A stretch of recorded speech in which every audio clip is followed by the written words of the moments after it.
I'm Hugh Weber, Managing Director of Design Observer, and I'm thrilled to welcome you to the Design Observer studio sessions.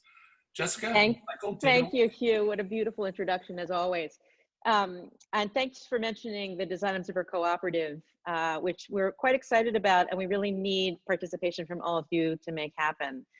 I was reminded, as he was talking just now, that both of my kids, who are both farmers, because they grew up in the country and they love farms, worked on a farm once where the farmers decided they would only buy what the village needed. So if the village came to the farmer's market on Saturday and wanted more milk, they would buy more cows.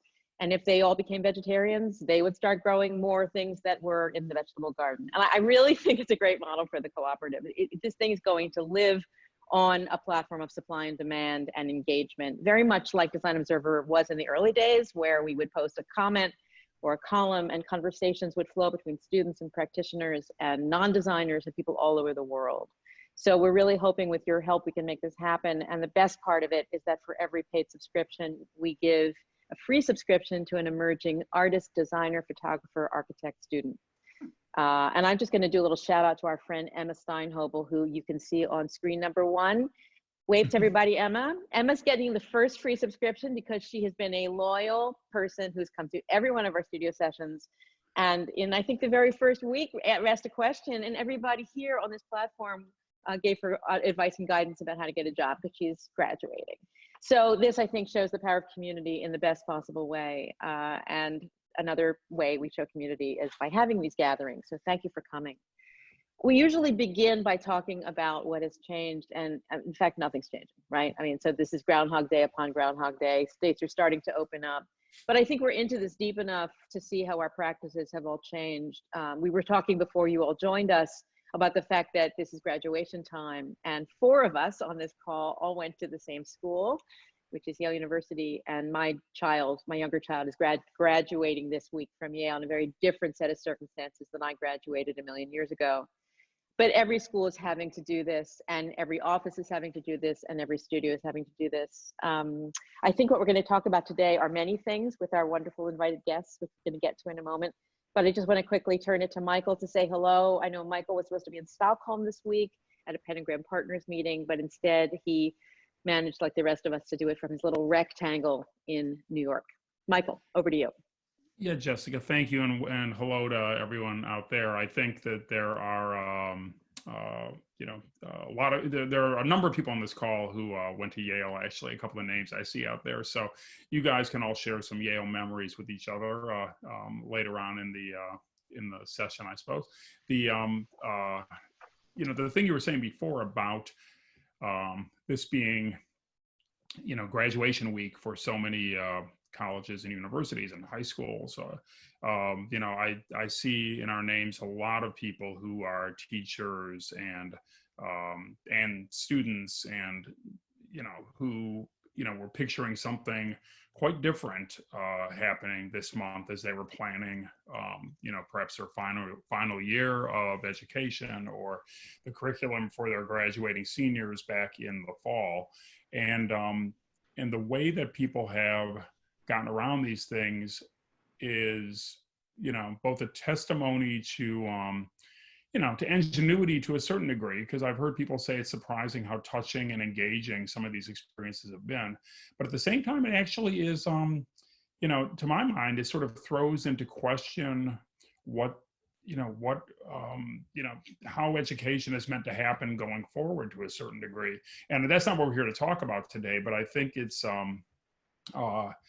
one of the things that we realized, and you mentioned that I was meant to be meeting face-to-face with my 24 partners in my firm Pentagram this week, and instead we conducted 3 successive days of 5-hour Zoom meetings that weren't anywhere near as bad as we all thought they were going to be, and actually were kind of fun, but and had certain advantages. But one of the things that I think we talked about a lot, that I know everyone is talking about, is even if we go back to quote unquote normal, there are certain things that I think everyone's sort of had their point of view recalibrated about. I used to dread having video conference calls. Like if someone told me in the office, oh, there's that meeting at 3, it's going to be a video conference call, I would just like wince and think, this is no way for adults to talk to each other. I'm not going to be able to establish any rapport with anyone. So much of the work that I do and so much of the work that people on this call do has to do with sharing and critiquing creative output. And doing that sort of on a screen without being able to kind of get real-time feedback in the moment from the people you're sharing it with is just so frustrating. Yet, having done it now for 2 going on 3 months, you sort of get used to it. And I wonder how many plane rides that I won't be taking even when planes are flying again, how many even meetings won't really be happening when the difference is getting on a subway in New York City for 20 minutes and getting into a room to meet face to face when it's just easier to do like this. It's really an interesting question. I'm personally actually, the only thing that upsets me about the lack of plane travel is that's when you're the most productive, Michael. Yeah. You are actually like the most Design Observer work you've ever done, you've done on a plane. So I just want to say it's personally incredibly, there's great chagrin at my end over this, but I realize it's better for the planet. No. Well, Jessica knows that sometimes I've had a task I had to do for Design Observer, and I said I've got to fly tonight to St. Louis, and when I land, it'll all be done. And what makes it possible to be done is I won't buy the in-air internet, and I'm just like trapped myself and an unhooked up laptop, and I just have one task, and it's to kind of if it's like writing 400 words, I can actually do it then with no recourse to kind of get push notifications about horrible things happening in Washington, or take a break by just looking at some silly stuff to distract myself, which is what everyone's practicing self-care by looking at so much bullshit online these days, including you could spend some of your time just listening to Song Exploder or West Wing Weekly. I've listened to every episode of Song Exploder, and I've gone back and I've re-listened to some of them, and West Wing Weekly and Partners, and so that's one of the things that's truly like alarming about this era. It's like I remember on an episode of The Observatory a few years ago when it first launched, you were really enthusiastic about The Crown, remember? And this mini series about Queen Elizabeth and the royal family, and that was like sounded good. I'm going to get to that one day. And so when the lockdown happened, I said to my lovely wife Dorothy, okay, this is our chance to watch The Crown. Let's watch it all the way through. And I remember thinking naively that this experience would sustain me through the end of the pandemic and back to everyone in good health. And if I would accomplish one thing, it would have been watching The Crown all the way through. Well, we got through The Crown in the first 4 days. And, and that seems like something that happened to some other guy, in some other decade, those days when we were watching The Crown. I remember that, so like, listening to every podcast I ever wanted to listen to, watching every binge-worthy series. It sort of is, if you're in a privileged position and you have, an internet, and you have like you have a screen you can watch television on, you sort of learn what your capacity is to gorge on this stuff, I suppose. But, I think you were setting up a lovely transition into talking to our brilliant guests today, who I think are both well-equipped to talk about a lot of things that I know personally from contact with them, but both of them come to us, and you will see they're representing visually in what I assume is not a carefully art-directed setting, but entirely an organic, inadvertent one. They're in rooms with pianos, keyboards, guitars, all the kind of things you want someone who sort of is a musician to have in their on their screen. And so maybe we can get into talking about our guests, shall we? Do it. Okay, good. So our the first guest that I'm going to talk about is someone who I've been a fan of for a long time. Like a lot of people on this call, I suspect, I first encountered Hrishikesh Hirway through his extraordinary and impeccable podcast, Song Exploder. That is one of the most, I'm not sure, I'm curious how calculated this was, but it's one of the most purely addictive podcast experiences I've ever encountered. If you haven't heard it, basically, each of the episodes just breaks down what happened, how one song by one musician or one band came to be made, and it takes you from the conception, and at the very end you hear the finished song. There's something so satisfying about that arc, and when the next one kind of like follows in the queue, you just want to press play and hear what that one's going to be like as well. And I think one of the things that's interesting to me is in all of the work that Hrishi's done, there's this interest in looking under the hood and understanding how things are made. And I found that I think even though I'm not really a musician, I am not a musician, let's just say that, the amount of identification you can have with these stories as people are talking about the making of something, how it was conceived, how it was made. And this is actually something that runs through most of the work that Hrishi's done, is really just compelling, and starting from examining something small really exposes something quite large. So welcome, Hrishi. I'd like to welcome you to Design Observer Studio Sessions, and thank you for joining us. Thanks for having me. So what I just kind of made some grand sweeping statements about your motivations that I did not clear with you first. So let me either have you confirm or deny. When you started making, I know you were a working musician first, and I'd like you to talk a little bit about how you got into that. Was that always your dream? Did you fall backwards into it, or did you have a backup plan?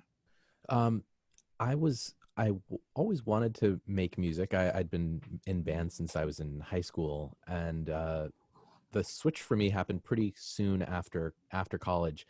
I was a graphic design major at Yale, and then my plan was that was going to be what I was going to do. Design and music kind of always went together for me. I would do all the artwork and packaging for my bands and other bands' releases and posters and things like that. But when it came time to graduate and I had to figure out making a living, my plan was to try and do something, on the design side, and try and make music as much as I could in the time remaining.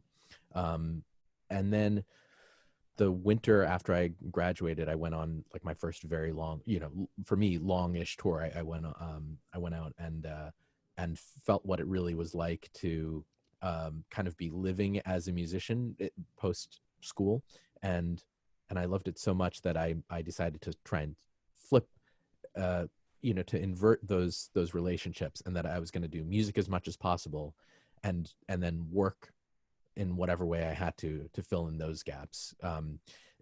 In reality, it didn't look any different, but in my mind, I that was my priorities changed. And so I'd been doing music full time for. I started Song Exploder in 2014. I started working on it in 2013. So I'd been basically trying to work as a musician for 13 years at that point, and maybe successfully doing it as my living for 6. Where did you get the idea for Song Exploder? It was, really born out of this experience of trying to make music on my own, and doing it in a pretty DIY way, and not really knowing what the rules were, and always kind of feeling like I had to pull information from any kind of source that I could, including other musicians that I knew, and reading magazines like Tape Op, which is a great magazine. Just trying to like learn little things, little tricks, trying to figure out like what I was doing wrong or what I could do better to get the thing that was in my head into some kind of audio form. But with something like Tape Op, as much as I loved it, there was, it's just print, and so I could never really get the full amount of information that I wanted. So I had this idea of like, could you have the kind of first person understanding of a song the way that you get from like liner notes, but instead of just text, you could actually hear the result of what the person was talking about. Well, it's funny. In the last studio sessions, we had Anil Dash as a guest, and he talked at length about his obsession with liner notes, which he meant quite literally as liner notes, but he was using it really as a way to describe that process of looking under the hood and sort of understanding what went into the making of something. And he ascribed that, that curiosity to something that sort of is a sort of something that many designers have in common, many creative people have in common. And when you talked a little bit about that, you sort of were looking for what the rules were. Was that did you discover rules, or did you discover there were no rules? I discovered there were no rules. I think I had always had this anxiety that I wasn't doing it the right way, but that sort of assumed there was a right way. And in the process, can I just say that there has been no more truthful thing ever said. Like, that is my life, what you just said. Every single thing I must have the worst imposter syndrome of anybody I've ever met. Yeah. But I think when I love that you said that, Rishi, because at some point, where did you start Song Exploder relative to the birth of the podcast genre? Like, was it suddenly available to you as a way to express your curiosity through that more than it might have been at another time? When I first started it, I wasn't thinking about it as a podcast because the other part of the motivation for it was like a way to try and like smooth out some of the inconsistencies of living as a working musician, where like some months you're doing good and some months are very dry, and then you just don't know what's going to happen. And so I thought, I didn't want to exactly go back to the days of having a day job, but I was in a moment where I'd completed the album cycle on my last record, and I wasn't touring, and I had done a couple of film scores, but I didn't have the next project. And so I was kind of looking at this potentially unending abyss of like a dry period, and I didn't know what to do. And I had this idea sort of kicking around in my head. And so I thought, okay, well, maybe I think this could be something. Could I turn this into something that I could make for like a brand? Like I was thinking of it as branded content, not like as a DIY podcast exactly. And it was only later, after nobody wanted Song Exploder, that I was like, I still think it's going to be a good idea, and I decided to do it myself. So that was sort of it wasn't just purely like, oh, let me express this thing. I was trying to make a job for myself. Rishi, even though you said there's no, the only rules, there is no rules, which I agree with Jessica. That's a key bit of learning that I think everyone encounters sooner or later. What I find interesting about it's true with all your podcasts, and very true with Song Exploder, is that in fact what makes it such a great and compulsive thing to consume is that it does have this sort of natural, very predictable flow, including, a moment right at the end where you say, and now in its entirety, here is Baby One More Time, or whatever song you're doing, and there's just, it does have a structure, and the structure has always seemed to me like a very designed structure. So I'm not, not everything is design, not everything's graphic design, but I wonder, how you think of, on two levels, how you think of, that podcast being a designed artifact, and what you learned about the design of songs as you talked to various people about how the songs were made. I definitely thought about the show as a design object because I didn't have a storytelling background. And I've now having done the show for 7 years and sort of being immersed in the world of podcasts more and learning and talking to people for whom that's their sort of primary mode of thinking, I realize how much, I know even in school, we talk about like, what's the story you're going to tell with design, but realizing how literal design is a storytelling device came really became really concrete for me in this show, because I was thinking about it as, again, since I didn't have a journalism background or a writing background or anything like that, I was just thinking about it structurally the way I would think about design. Like, okay, how do you want to let your audience in? How do you hold their attention? How do you, like, what's the exit point? How do you let them off for a nice soft landing? And it was only later that I sort of was able to kind of map those things that felt like design decisions in my mind to actual, techniques that people in audio use too. Rishi, can you humor us for a minute and tell us what did you do at Yale? What was your senior project at Yale as a graphic designer? It was actually, so I did both. I did photography and graphic design. So I had done this series of like large scale posters that were printed on. It was sort of like it was kind of like a materials project as much as it was a photography one. They were these, giant sort of like photo prints that were on vellum that I showed through sort of like light boxes. And oh, beautiful. Yeah, it was supposed to be a hybrid thesis. Do you miss that?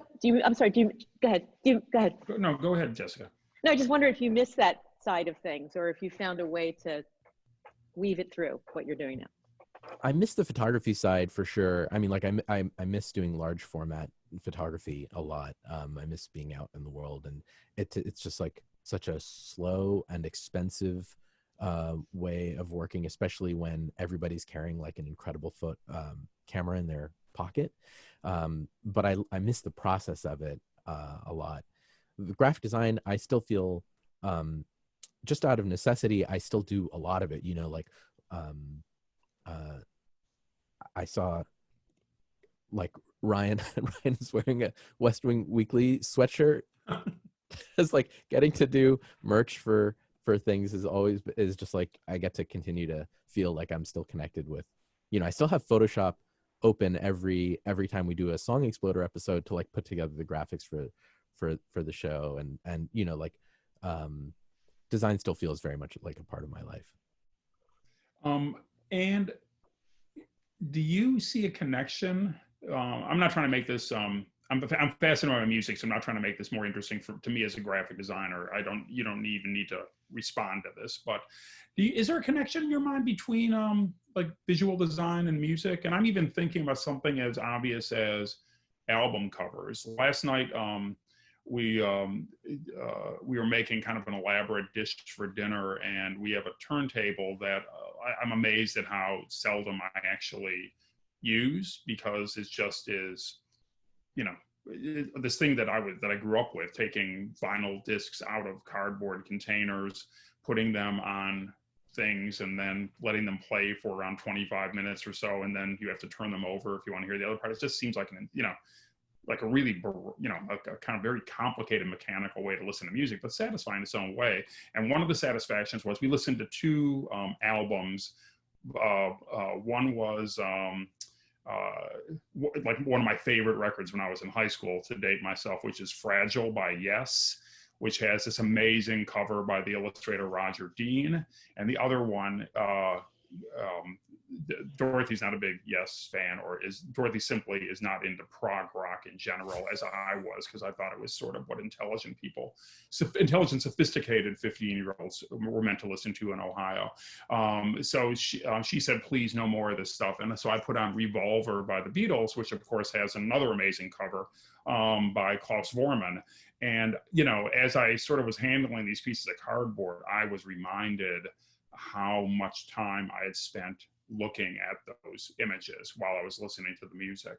And that's something that, maybe there's new substitutes in the form of not even music videos, but TikTok or other things that people are associating now with songs in a way that's much more crowdsourced and egalitarian. But is that something, do you think about the visual aspects of music as you're thinking about the sonic aspects? I think that, definitely the album cover has lost its significance over the years, sadly. Just, as a physical object for sure. And yeah, maybe you'll see it as a tiny icon on your screen here and there. But I think the thing, even to just go back to the idea of like, is there a connection between song making and design?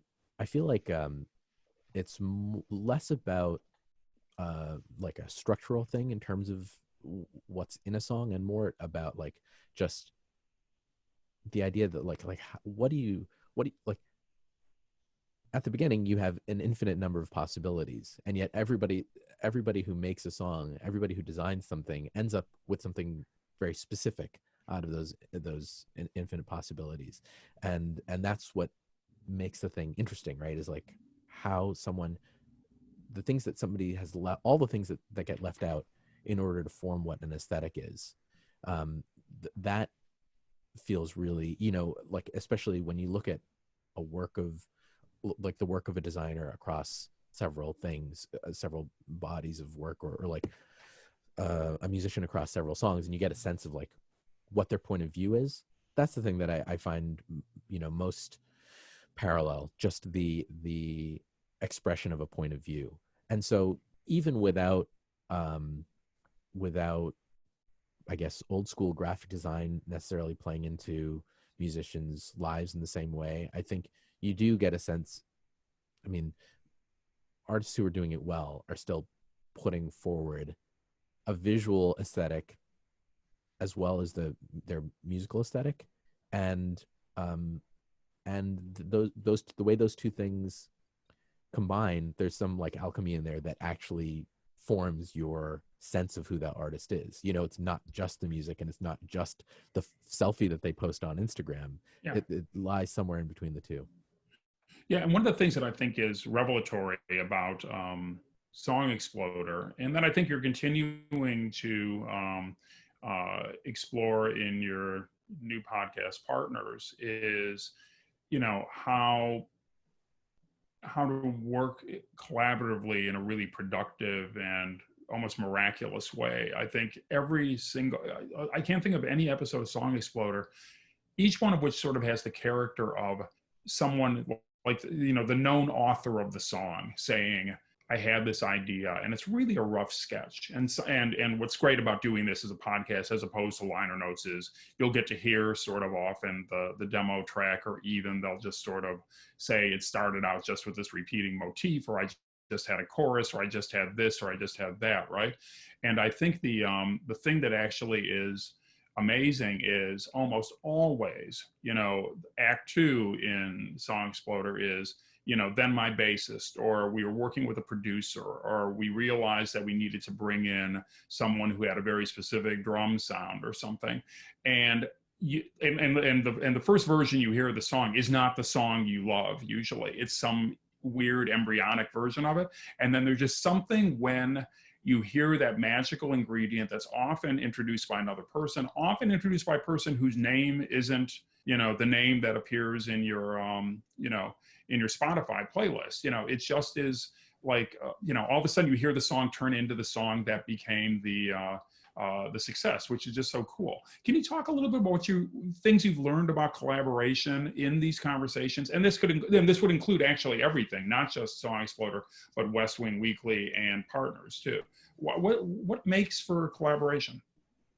I think the thing that again I got disabused about with Song Exploder is this idea that artists are these like singular beings. I think like part of my desire for like doing things the right way was this idea of like singular authorship, and that it would just be me in my laboratory of my bedroom, and I would write every single lyric and come up with every single note and make every single production decision and mix the thing and master the thing and do all the artwork and pick every bit of letter spacing, just like that everything would come from my brain, and that made a real artist. And I think one thing that has been so interesting for me is finding out how that it's just never the case. Even for artists who I think see themselves as auteurs, or you know, have that kind of persona, that there are still always, you know, moments where you need to exist outside of your own vacuum. If you only exist in your own vacuum and you have nothing to sort of bounce your idea off of, it probably sucks.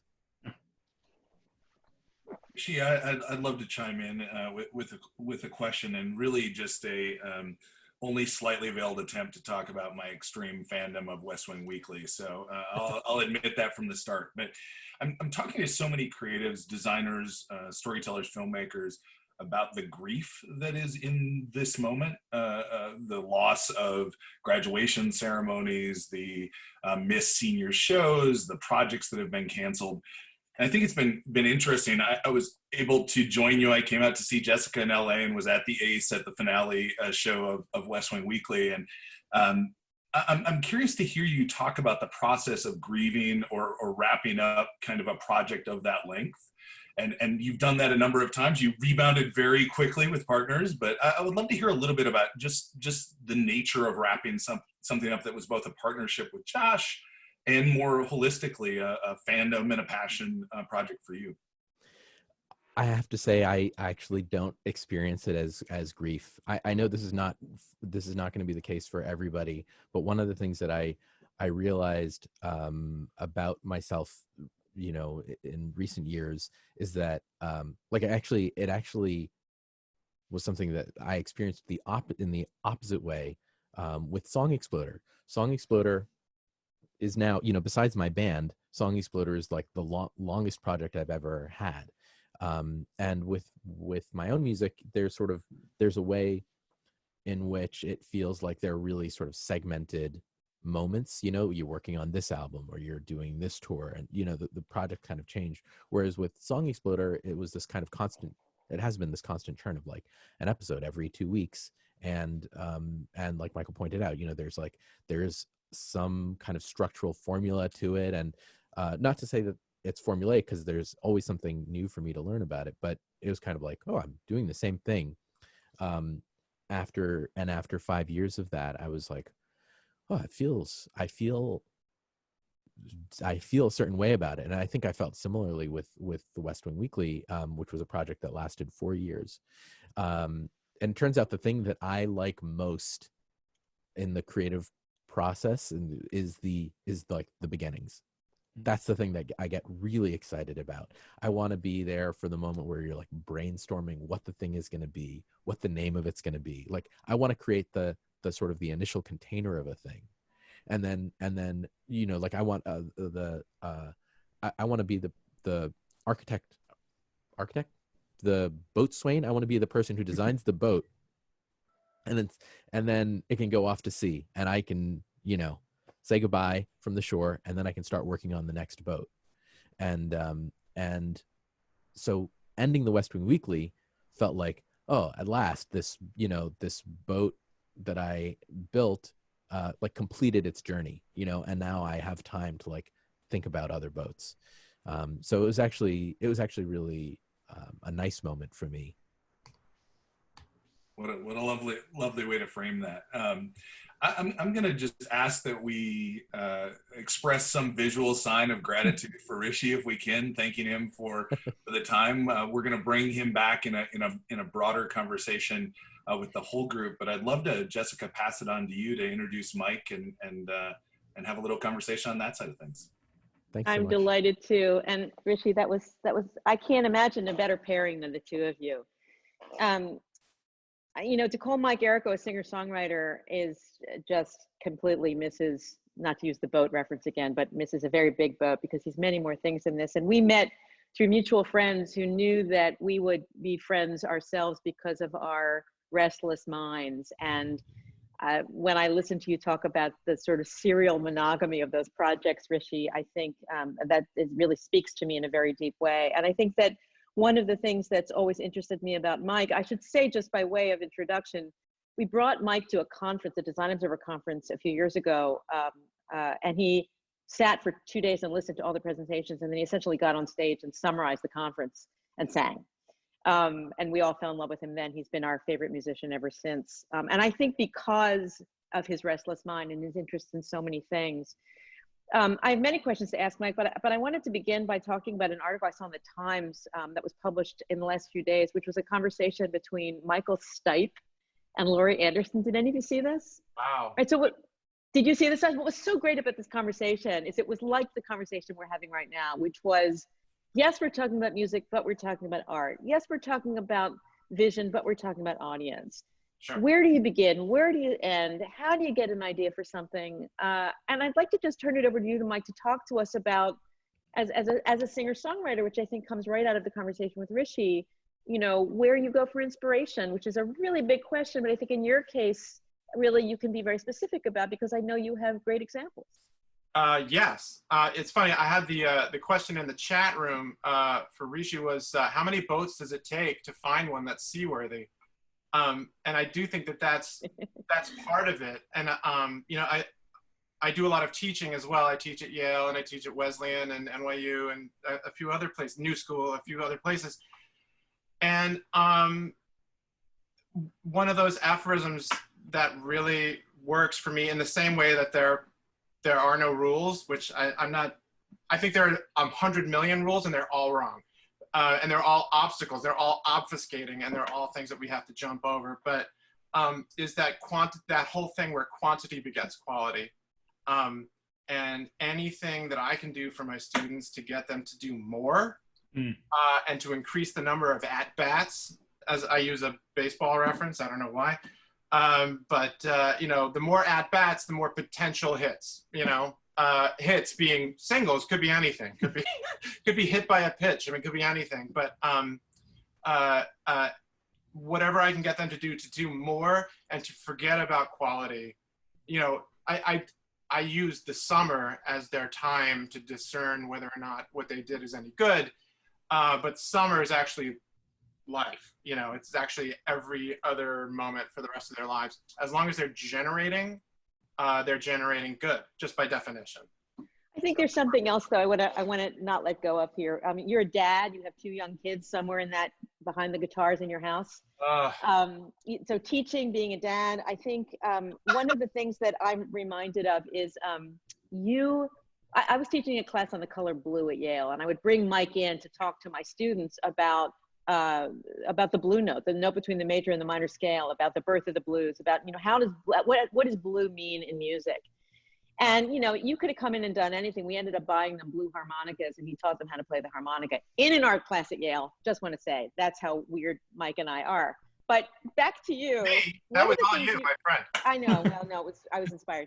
All right. One of the things you did that I never forgot, and I think it really speaks to this moment and teaching and music and art, being a creative person, is you talked really personally about your own journey to come up with your own voice, right? You talked about being influenced by things and grafting onto yourself those influences and realizing at a certain point that it wasn't original to you or authentic. And that's a really hard thing for a young person to understand and figure out, but it's also, in this moment, an impossible thing, because life has been so upended by the structures and the mentorship and the systems that maybe gave them the encouragement to be honest and true. Could you talk about that a little bit? Because I think it's such an important lesson. Well, I think what you're getting at, I was thinking about as Rishi was talking about collaborating. Is that sort of like what you're collaborating with? I actually went and I spoke with, at Yale again, with the professor Hal Brooks, about collaborating and co-writing and things like that. And I made a list of potential collaborators that we all have, even when we think we're the only person in the studio.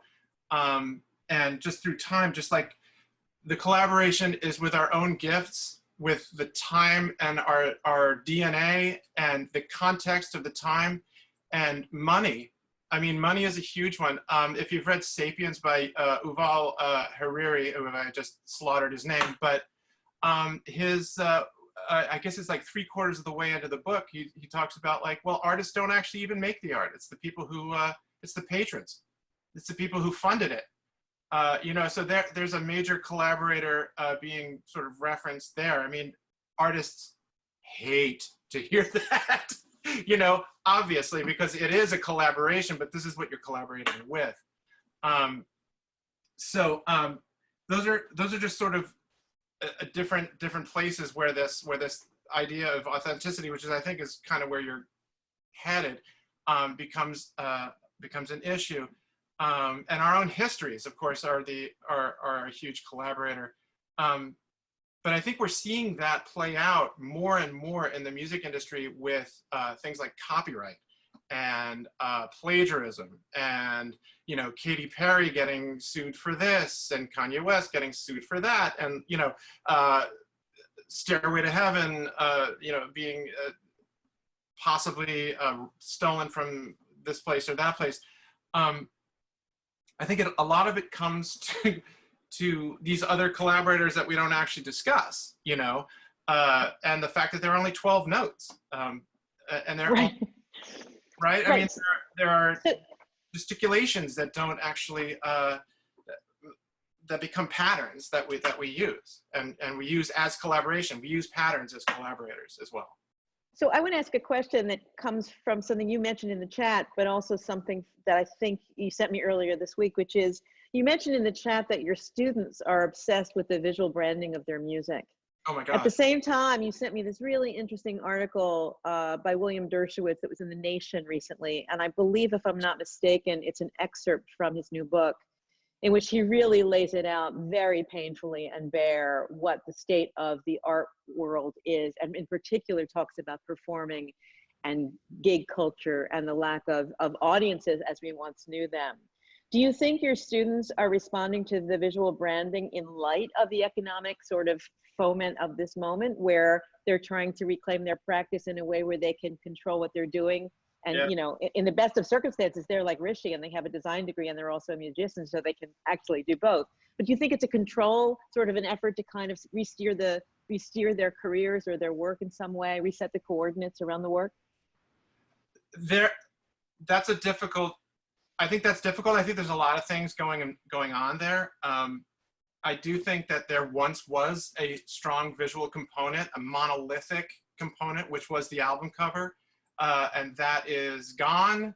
The CD diminutized it tremendously, but then tried to expand it with the expanded, like, extra CD,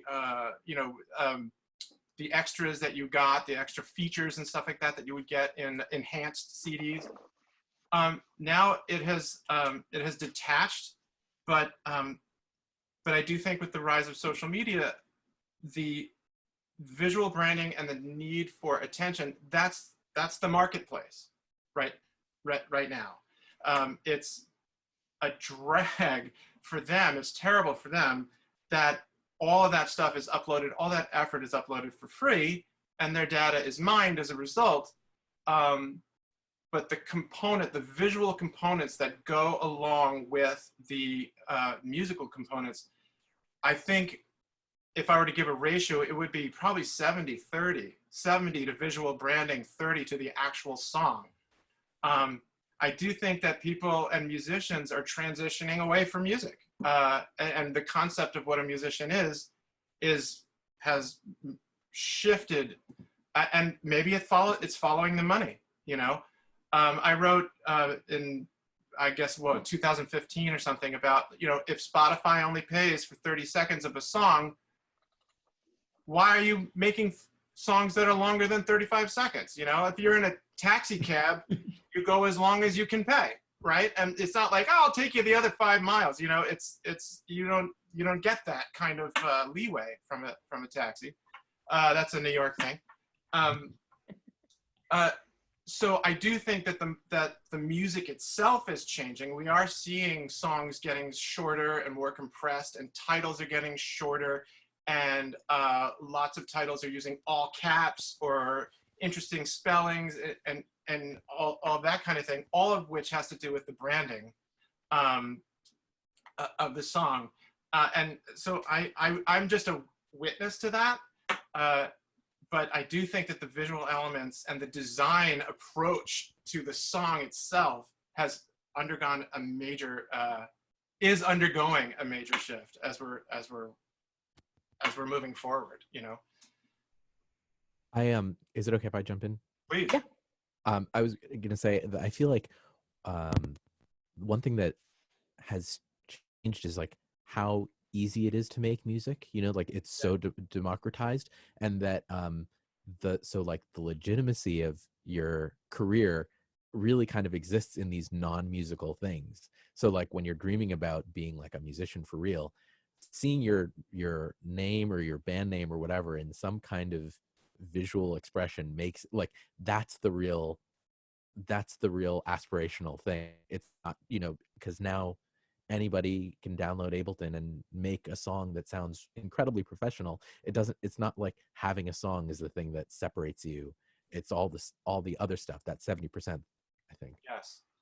Yeah. I should mention that in all of my classes, since I started teaching, on my syllabus, Song Exploder is assigned. That's and awesome. I do point out particular episodes because I do think they hit on specific moments when we speak in class. But I mentioned a few that were really good. The one that I'm really stuck on is there's a Phoebe Bridgers. The Fleetwood Mac one, Michael Beirut, fantastic. But there's a Phoebe Bridgers one where she discusses, you're talking about a generation of ideas. She talks about, and I'm forgetting the title of the song, but she talks about how when you are creating something, an idea that is so out that you can't talk about it unless you're laughing because you're making a joke out of it. So that you can retract it if everyone thinks you're insane, you can be like, oh, just kidding. But actually those ideas, if you were to follow those particular ideas, that's the genius right there. And you're so scared of it yourself that you make it a joke in the studio or anywhere in whatever your studio is. You know, I've done this so many times in so many other, you know, art forms or whatever, and with students as well. I will allow them to disclaim and make jokes about their music endlessly, and I say to them, exactly what you're joking about is what you're writing about. Yeah, and that's so much a trope of, you know, song, particularly of studio musicians. Like someone will be playing something and someone else will say, what's that? Oh, I'm just something I've been messing around with, and then it turns out to be Light My Fire, or you know what I mean? It's, you know. Yeah. The one that comes to mind is Sweet Child of Mine by Guns N' Roses. There's a story about like Axl Rose. Like if you read that lyric on the page, it sounds like Frank Sinatra, you know, she's got eyes like the bluest skies and all this kind of thing. And this is like the heaviest band ever. And he was afraid to give it to the band because Slash is going to laugh at him and all of that. But it turns out that Slash is not laughing any longer. And the bravery that he had, and it's really bravery, to put it forward, is what made the song happen. You know, the fact that he revealed it to his band. So it's that kind of stuff that Jessica and I will talk about late night, texting across the miles. True. It's true. We're nerds. We're nerds. Yeah, right. It's awesome. Mike, tell me, can you talk a little bit about the book you're working on? Oh yeah, that. Talk about laughing every morning, and talk about being a parent, and all of that. Yes, I'm writing a book. I had not really planned to do it, but you know, there's Song Exploder in the syllabus. There's also another one called And the Writer Is. Then there's certain types of writing, but the book I wanted, you know, the book I wanted was not there. And right, what is it? Is it Tom Robbins or somebody who said that life provides what art provides what life does not? So I started to put it together, and the kind of iterations that you're talking about is what I talk about. Blue came from Miss Jessica. Also, I did a design observer on food and design, and how food is used as metaphor to pass by sensors and such. I want candy. it's not really about candy. Of course, we all knew that, but but you can't really put an explicit tag on that. So just the idea of what's involved with that kind of thing.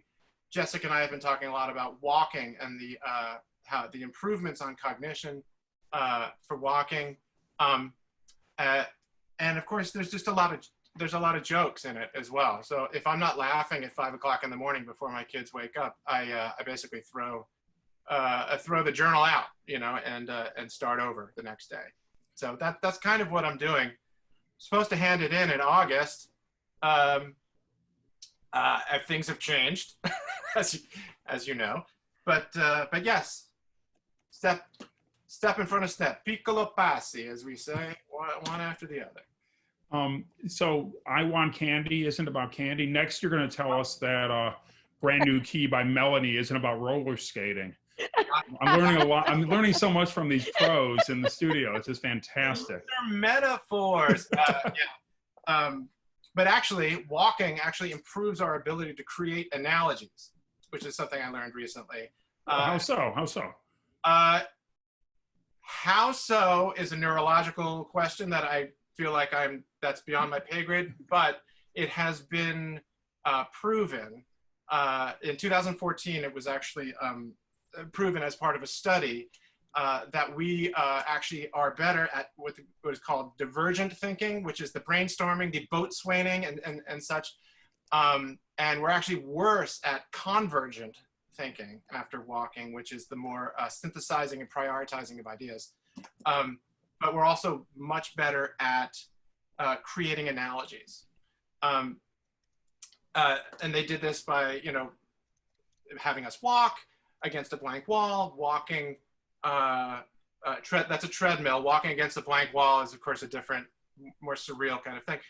Or walking outside, walking and also just sitting. If you're just sitting and working, you're doing yourself a tremendous disservice. So this is the kind of stuff you would learn at Yale and NYU if you were to come to my class. And here you are getting it for free, or $7.50 anyway. So yeah, it's that kind of thing that to answer your question, that's what the analogies are about, and what divergent thinking, how it's helped by walking. Amazing. Is there a working title for your book, Mike? You're not supposed to tell. I'm not supposed to tell. See, because if you don't laugh, if you don't die laughing, if my computer doesn't explode, I'll stop writing entirely. So fair enough. I'm gonna leave it as just like a TBA kind of thing. It's why you never tell people what you're going to name your children before you do. So they don't say, I had a friend named Alice in 2nd grade and I hated her. You're like, I have a family member who did that, and it started a fight, and the child was not even born. I rest my case. Yeah. Fair enough. Well, let's make sure we express appropriate gratitude to Mike before we move into the group conversation. Thank you so much, Mike. This was absolutely fantastic, and I'm glad, Rishi, that you jumped in with a question as well. This last kind of segment of things, we broaden the conversation and bring it all together. Try to find some insights and intersections. And so, Michael, do you have a question for Rishi and Mike? I've got a question for both you guys, and this goes to my slow, steady process of binge watching everything in the history of television. And I've gone back to watching The Sopranos from the very beginning. And I'm in season 3 now, but I think in season 2, there's an episode called A Hit is a Hit. And the plot device in that episode is that one of the minor gangsters and his girlfriend decide to kind of go into the music business, find a local Jersey band, and they're producing a song by them that then they take to this old mocker who's in their circle, who is a guy who was like a fixer and exploiter back in the 50s music business, and now is sort of the senior consigliere to this crew, and they play it for him. And Hesh, who's the guy's name, listens to it and he says, "Well, what do you think?" And he says, "It's not good." And he says, "Well, what do you mean?" He says, "Well, there's good and there's not good, and this song is not good." and then there's like some arguing about it, and then he says something like, listen, and then he says, there's just one rule in this business, and that a hit is a hit, and this is not a hit. And the name of the episode is "A Hit Is a Hit," actually. And there's a little teaser at the very end, a little sting at the end, where there's a song playing, and Hesh, as he's leaving the room, says, "Now that's a hit." And it's and so that long prelude is a question for both of you. When you're making a song or you're listening to a new song, how can you tell whether it's good or not? I can't. You can't? No. But the world decides? No, you must know. Right? I think this is where a lot of writer's block comes from. Certainly for me, I think maybe for other people too.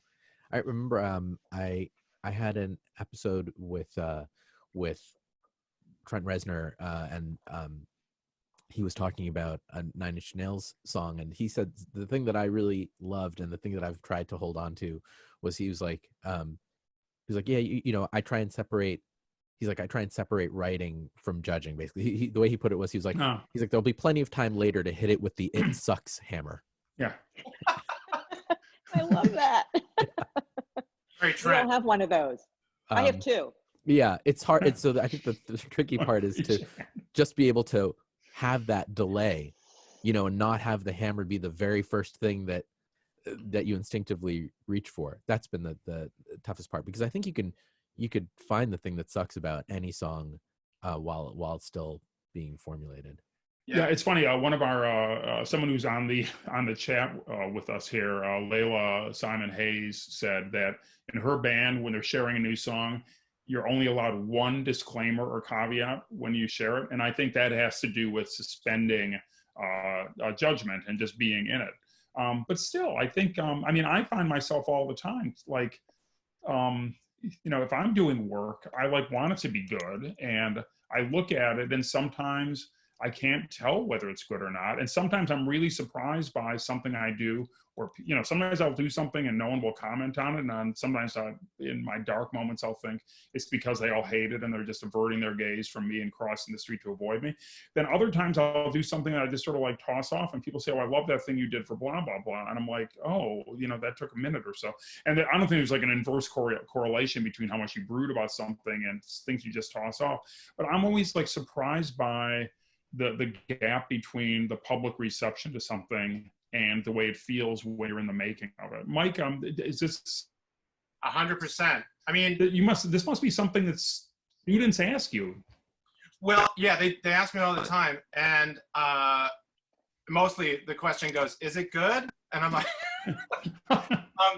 and so what I think is I feel like it ties into, I don't bring it down, but this ties into a bigger problem, a bigger question of success. What is success, right? A hit is a hit. A hit's a success, right? We know what that word means. We don't. A success for you and a success for me is a different thing. Therefore, the word doesn't have the meaning that we think it has, but it sounds very monolithic. What's been happening, and I've been witnessing in the music industry, is that people have exterior definitions of success. The industry is changing, money is draining from it, and people are dying, quite literally dying. They are people who you would think are wildly successful, right? Chris Cornell, Chester Bennington, whatever. There's an incredible, every single semester, somebody very, very quote unquote successful has taken their lives. And I do think it has to do with taking back the word success, taking back the word hit. I define hit in my class as anything that satisfies the crew who already like you and grows it by some quantity. So what I use is, you write a song, your mom likes it, your dad hates it. You write another one, your mom still likes it, your dad kind of likes it.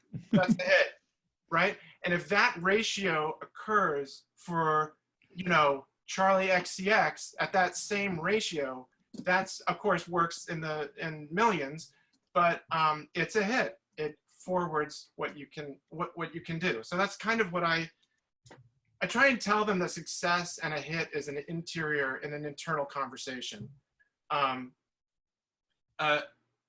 But even in an exterior kind of like external commercial sense, I've gotten there are thousands of examples of big time A&R people who missed, Cyndi Lauper, Bruce Springsteen, the Beatles, etc. I'm friends with Brian Koppelman, who has a big podcast as well. His father was an A&R man, and he brought a song to his dad, to his son, Charles did, and he said, "Son, is this a hit or it's not a hit?" And he said, "Dad, this is the worst song I've ever heard in my life. I'm going to sign it." He signed it, and it was Vanilla Ice.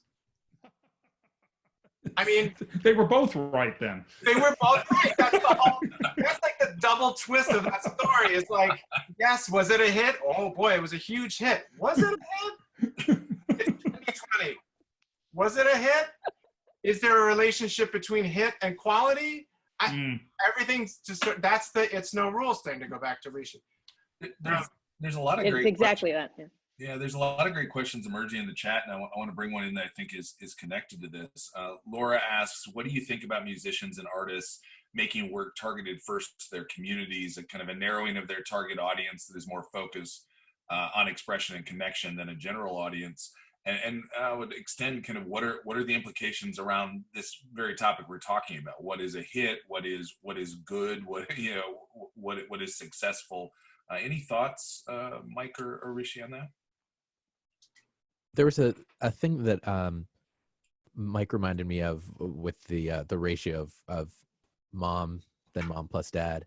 Like, one of the things that I really liked about the days when I was touring, like that first tour that I did that I was talking about, that I think part of the reason that it gave me so much satisfaction is, I mean, I was playing these very small basement shows, but every night there was a way to feel like I had accomplished something for my work. Like, maybe only 10 people were in that basement, but those 10 people were strangers who didn't know my music the night before. And now today I could cross them, I could if the goal is for everybody in the world to possibly hear my music, well, I got 10 people closer that night. And it felt significant. And I don't know that you can think about it. I guess it just becomes a matter of scale, in terms of what Laura is saying. Like, I think the difference between a community that you're thinking of as your audience and then a general audience, I don't know that they're necessarily, that you can approach them differently. You're just trying to make something for someone, and you just hope that maybe there's first one someone, and then if there are any more than that, then that's great. And Rishi, it's funny, on Song Exploder, I can't remember a single episode where anyone says, and then someone said, if we added this thing to it, more people would like it. It just doesn't appear to be something that comes into conversation, or that people will admit out loud as coming into conversation. But I don't think they're concealing. I honestly don't think that's kind of like, people go in thinking we have to do a song that everyone in the world will like. They're just trying to make almost like a perfect object in a way. I think more often it's that people, like, the stories end up coming out that, someone will talk about a song and they'll say, I never expected this one to be the one that took off. Like, they actually had a different song that was like the quote unquote single that they were going to be marketing, but then organically some other song ended up being the one that got popular. Yeah, it's funny. I totally agree with that, and it's funny watching the album sort of disintegrate a little bit. The concept of the album, and the concept of the last song on an album, which to me, I don't know, for whatever reason, I fall in love with last songs on albums, because I feel like all the commercial nonsense and all the prerequisites are done. have been finished, and then you get like a couple of free shots, you know, as an artist, and then you really get like the subtext, the jokes, the inside, you know, the 10-minute long opuses or whatever, and you get a picture of the artist more, you know, than the hit or the B-side or whatever it is. Are there examples of favorite last songs that you have? I have 2 monstrous Spotify playlists dedicated to that. It's called Last Songs on quote unquote albums, because like I feel like if I say the word album, everyone's gonna be like, ooh. What is it? Yeah. They're like the runt of the litter, these songs? No. Not really. They're the opposite. They are the opposite. They're the subconscious, you know? They're like the id of the band or something.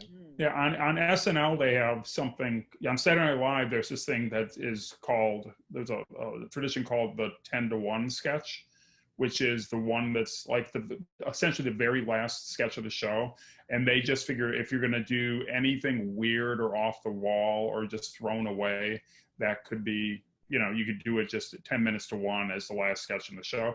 And a lot of amazing sort of like things got established as 10-to-1 sketches, then kind of became real, you know, legendary bits that they would kind of milk for years after that. I love that. I had never heard that, Michael. That's a great concept. I want to bring in another question from the chat.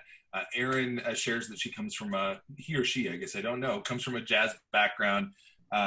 Which can have really imposing rules and structures through chords and keys. Some people understand these rules so well that they can bypass or bend them while still making something that sounds good, but it can also be really uninviting to people who don't understand the rules as completely as they do.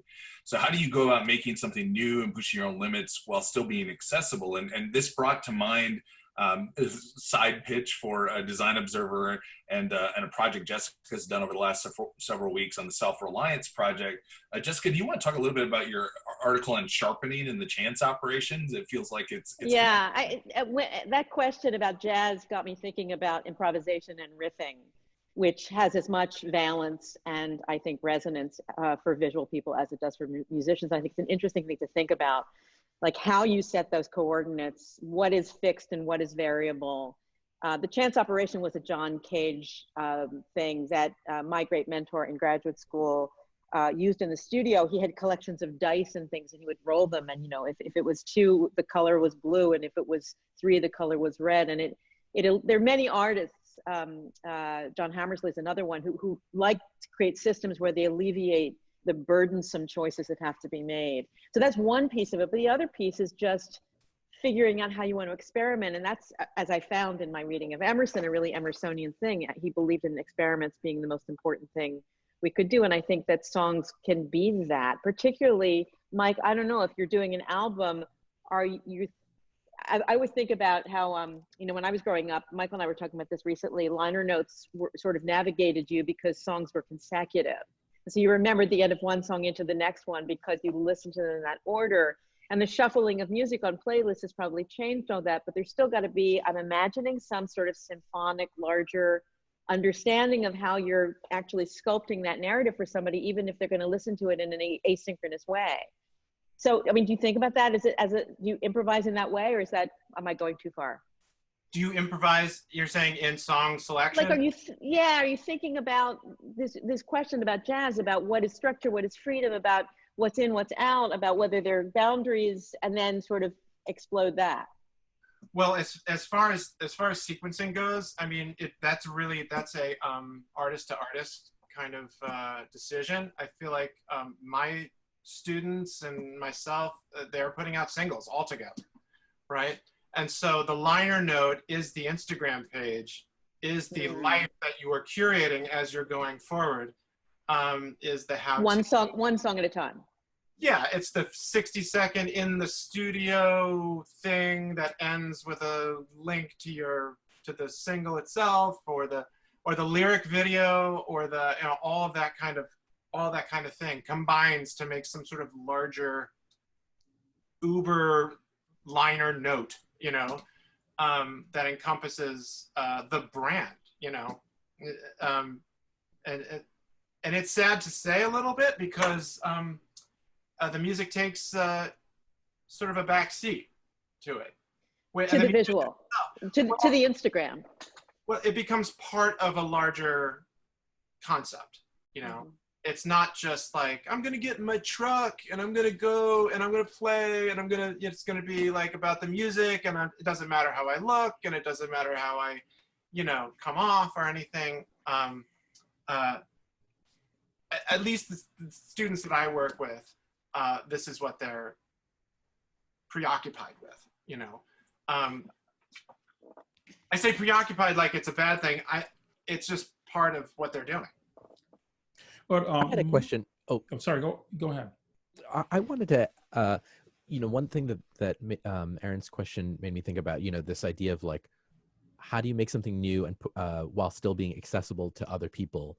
I realize we have been talking about music in this sense, in like a kind of generalized sense about like wanting to reach as a broad of an audience as possible. But I wanted to ask you for like a possible design observer topic at some point, the aesthetics of inaccessibility, like things that are meant specifically to drive, you know, to create an in crowd and an out crowd. I was thinking about like metal. Like, I mean, you know, metal has so many different subgenres and things, but if you were to just like look at like death metal or something like that, or if you were to look at like grindcore or something like that, where the visual branding, it's funny because the visual branding has real specific motifs. Like there are you can look at like a band like Deicide and you're like, I know what that music is going to sound like because of the way that it's a visual vernacular almost that yes. arrives right.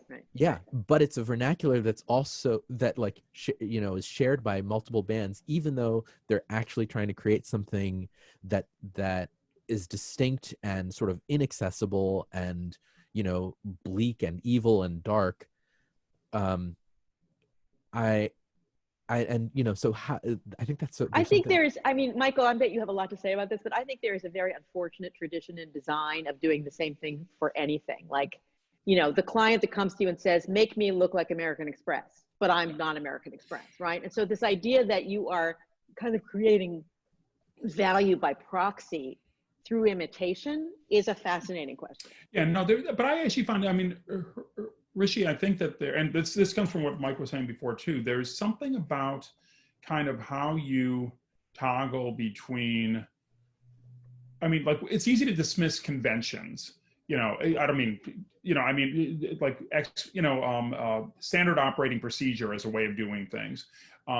But, you know, like, for instance, in the world of metal, I mean, social activities require shared language. Even if that language is a very specific and exclusive one, kind of the grammar, the visual grammar and the sonic grammar of that language sort of has to be agreed and understood in a general sense by even the small audience that's kind of like partaking of it.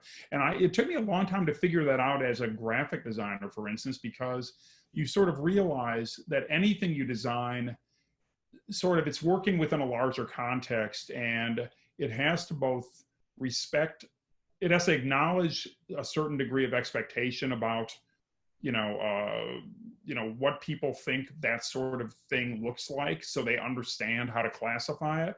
And then once you sort of located it there, you can kind of subvert what that expectation is. And like, you know, if you've ever designed a book cover, I used to do a class at Yale, in fact, as long as everyone's kind of bringing up their Yale bona fides. I used to teach a class, there was a one-day class, and I would basically go to the Strand in Lower Manhattan, buy 24 copies of books from the book for a dollar. You'd buy these used books for $1. I just would put them in a big box.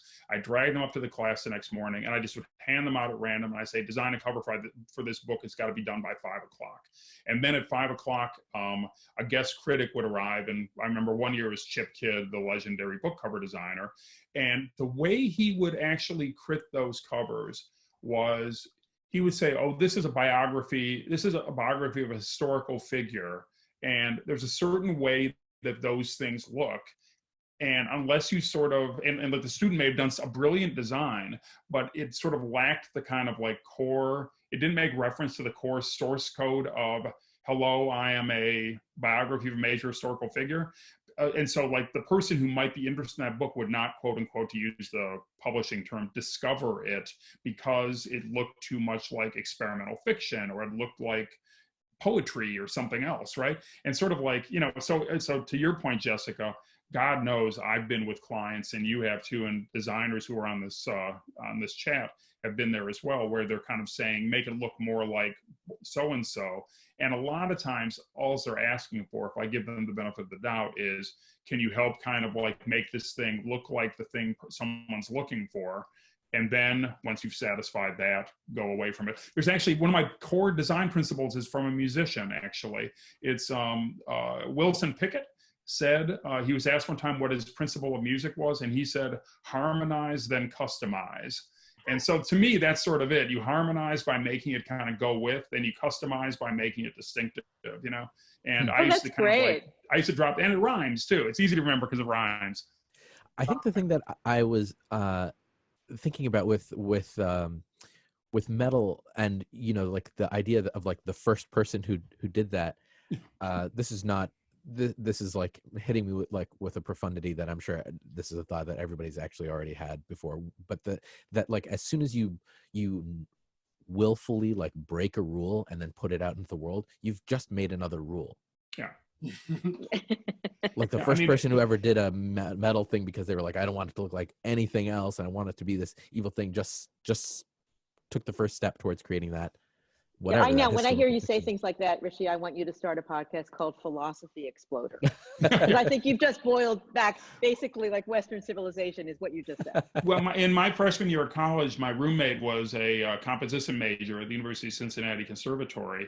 And they were, you know, I think he really wanted to be a commercial songwriter, and found himself spending a year doing Schoenberg 12-tone rows. And those were conceived as a way to break out of the, you know, the straitjacket of the tonic and the dominant and the subtonic that just dictated all of Western music over its whole history. And so what if we came up with some new rules that would sort of like make that impossible? And those rules to him were like, you know, a straitjacket made of armor. He just like chafed against them so hard. So it's frustrating. Joe Marianic, who's on the call, reminded me that I also quote another musician, Dolly Parton, who was asked how to like find your style as a songwriter. And her quote is, and I use this in branding all the time, it's figure out who you are and then do it on purpose. Sure. It's great. She's great. Yeah. Oh my God. That's why she's Dolly. Yeah, exactly. Yeah. Find out who you are, then do it on purpose. And my great words of wisdom from the man I wrote about in Sharpening was, I don't want to share it because it's so great, but I'm going to share it with all of you. You're only as good as the obscurity of your sources. No, you're only as original as the obscurity of your sources. That's good, right? That's got to be key songwriting advice among other things. Yeah. Well, that's about like taking the specific and making it universal, right? I mean, that's going back to your family, going back to your own generations, and what you have to offer that no one else has to offer. Which is what you did when you talked about klezmer music and, you know, Italian opera when you came to talk to my students, which as much as we think about hits and we think about the future, I wonder, since we're getting to the end here on that subject, I would love to hear any advice. We have a lot of students, I think, who are listening in, and it's a tough time of year to be a student. Maybe Mike and Rishi, you could offer insights and hopeful thoughts for them as they move forward in their lives. This is your commencement speech opportunity, Rishi. That's it, Mike. Have at it. Can you repeat the question? Words of wisdom on what are you telling your students? I am telling my students this moment is of no interest. What is interesting is the work that will transcend the moment, and the work will do exactly that. And it has a lot of other incredible benefits to it. I think when you're really working, when you're really in a zone, time goes away, time disappears. And the great thing about, to me, about the songwriting, as opposed to things like improvisational work, jazz, dance, etc., that kind of thing, is that it will stay, and it will transcend. I tell them to journal incessantly and to never stop recording that moment in using whatever tools they use. For a musician, it could be voice notes, it can be, whatever they're going to use. For me, it's a spiral notebook or whatever.